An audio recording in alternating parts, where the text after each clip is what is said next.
Hello everyone, Aaron here and Herman for the first time. This week has been a really busy week as far as news goes. A lot of different announcements made and things with regards to phones and some interesting things coming out. So Microsoft announced Windows Phone 7 this week. They officially announced it. We know it's been coming for some time, and they tried it a little bit in the past with what we have here is the Kin.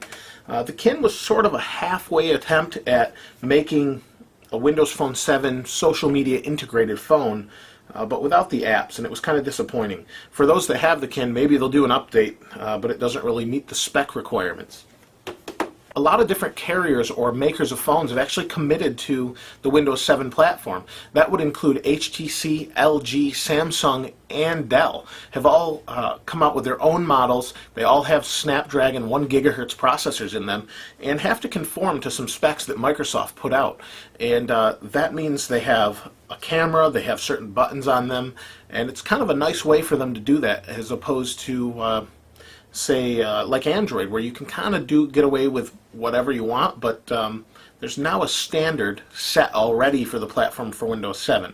I'm not saying anything against Android, but it's nice to see a standard right up front that we know what we can expect from the phones. The phones actually release on October 21st in Europe and Asia, and don't come to the US until November 8th, so if you've been waiting for one, strangely we'll get it a couple weeks later than the rest of the world, but that's fine for most people. It's not that big of a wait, I would hope. If you want one that bad, spend an outrageous amount of money online and you'll have one in your possession shortly, I'm sure. In the US, AT&T and T-Mobile will be the first carriers for the phone.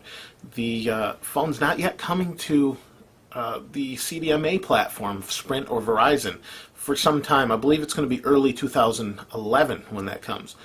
And in 2011, Microsoft promises cut and paste for the Windows Phone 7 platform.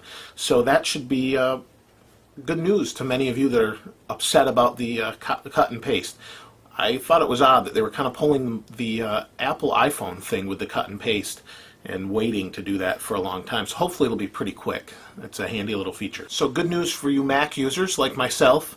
Windows has committed, or Windows Phone 7, or Microsoft I should say, has committed to letting you sync your information from Windows Phone 7 to your Mac. So I'm assuming that means Zune software on your Mac.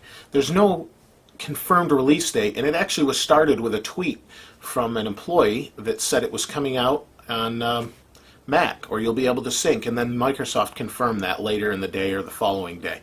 So that's good news for those that want a Windows Phone 7 phone. And I have to say I'm pretty excited about that phone platform. It's definitely something different and will offer something that's a change of pace from Android and iPhone and well, dare I say WebOS. Palm Pre 2 was spotted in the wild, and that's about all we know about it. Looks a little bit longer, and looks like it has the slider keyboard, or the portrait slider keyboard, or QWERTY keyboard, and that's really all we know. So it looks like HP is continuing the pre-line like we thought they would, but there's not really any confirmation of that other than a photo that was snapped. So moving on to something that's a little bit different than phone news for a moment, we're going to talk about the Chevy Volt. The Volt is GM's new promise of a hybrid/electric car, or it was just an electric car driven by a gas generator. Now the car was promised to basically have no attachment to the drivetrain via the engine.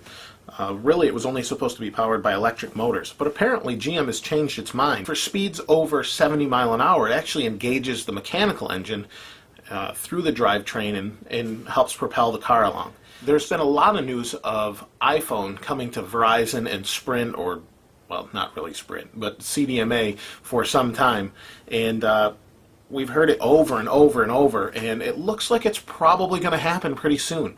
We have the confirmation from Wall Street Journal and the New York Times that it appears it's in the works, so that's pretty good news. The Wall Street Journal generally gets those things right, so we'll have to see as, maybe January or who knows when. Apple has just released iTunes 10.1 Beta 2 to developers, and not a whole lot of updates as to what it actually does, but they have released it. They've also released the 4.2 OS, or iOS, Beta 3, and that adds a couple new things. It adds things such as new SMS sounds, new mail sounds, ways to disable different sounds. Basically, it's a sound update. They did take out some of the key features of Beta 2, or 4.2 I should say, and that's AirPlay. Hopefully it makes it into the newest build, but in my use of 4.2 Beta 2, it doesn't seem to work with the Apple TV quite right, so it's probably going to be a while until they get it right and try it again, and hopefully it does come out with 4.2 and they get that right. It also includes some graphical glitch fixes, things like that, just some overall refinement again of 4.2, and we should see that in November for public release. Finally, Apple said that they're going to have a new event on October 20th. It's called Back to Mac, and it's got a little bit, well, here, take a look. If you look right in between there, or inside of there, you'll see a lion's face. So maybe that's the name of the next OS. I believe it is, but so lion, or snow leopard, who knows? They're always named after cats, but we'll find out on October 20th. Now that doesn't mean they're going to release it right away, but it does mean that they will release it eventually, and we'll see that probably in a year maybe. That's what they did with Leopard and Snow Leopard anyway. So it's hard to say exactly when that's going to come out, but not too far from now we're going to have a new event. So in a week and a half, I guess, from now, we should see some news on new Mac products. Now, included with that could be the new iLife that's rumored, and maybe some updates to Final Cut and that suite, as it's been rumored that it's going to be happening soon for some time.